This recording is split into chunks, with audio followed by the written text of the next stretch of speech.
Pour ne rien manquer, abonnez-vous maintenant.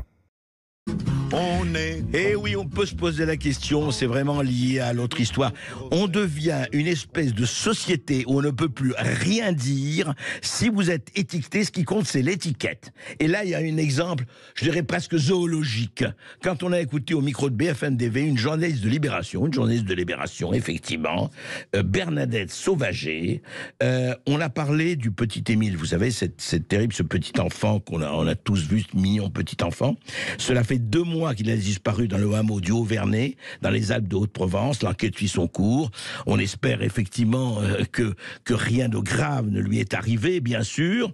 Eh bien, ça fait 2 mois, les parents du petit Émile ne parlaient pas, et ils ont donné une interview au journal Famille Chrétienne, où ils expliquent qu'ils ne parlaient pas parce qu'ils en avaient marre de se faire étiqueter, et qu'ils ne supportaient pas ça, parce que, sous le prétexte que ce sont des catholiques traditionnels, ou des catholiques, effectivement, eh bien, ça va pas. Ça va pas. Et écoutez ce qu'a vraiment osé dire, je peux dire, Bernadette Sauvager au micro de BFM TV. Écoutez.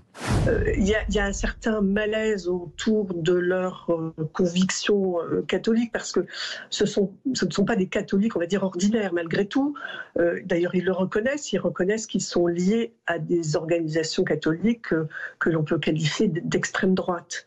Donc je crois qu'il y a aussi cette dimension qui est une dimension politique dans cette interview, qui est à la fois de dire on a été caricaturé, mais aussi d'admettre qu'ils sont liés notamment aux associations qui sont liées à Bernard Anthony, qui est une grande figure de l'extrême droite catholique. Je crois qu'il y a une espèce de malaise autour de ça, et c'est vrai qu'effectivement, cette interview est une interview qui a une volonté de clarification, mais peut-être qui finalement recrée de la confusion.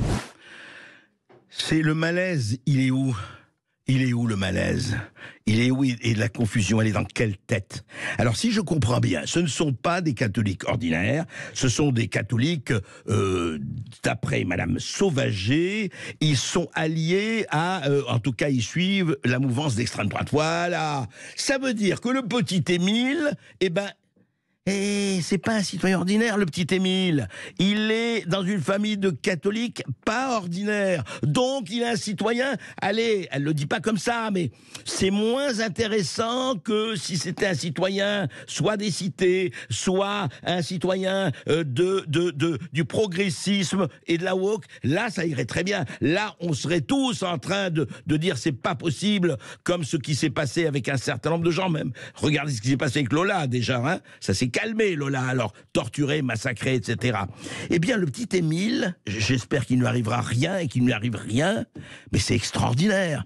Ce ne sont pas des catholiques ordinaires. Eh oui, parce que Madame Sauvager sait comment comment sélectionner les bons catholiques et les mauvais catholiques. Les bons catholiques, ce sont ceux qui sont du côté de la gauche, woke et progressiste, et les mauvais catholiques, ils suivent l'extrême droite, voilà, le mot valise. Alors, dès que vous n'êtes pas d'accord avec ces braves gens, vous êtes évidemment d'extrême droite, réactionnaire, conspi, etc., etc.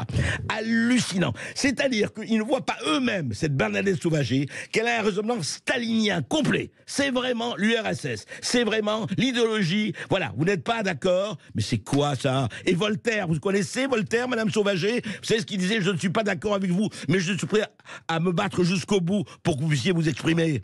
Qu'est-ce que c'est que cette espèce de... Mais c'est pire que le racisme, ça. C'est un fascisme sélectionneur. Voilà. Et à géométrie variable, à 2 poids, 2 mesures. C'est pas possible, ça. C'est pas possible qu'un petit enfant, et qu'on met la souffrance de ses parents au 2e degré, ça ne compte pas parce qu'ils sont catho-tradis, peut-être? Mais ça veut dire quoi? Franchement, il y a de quoi...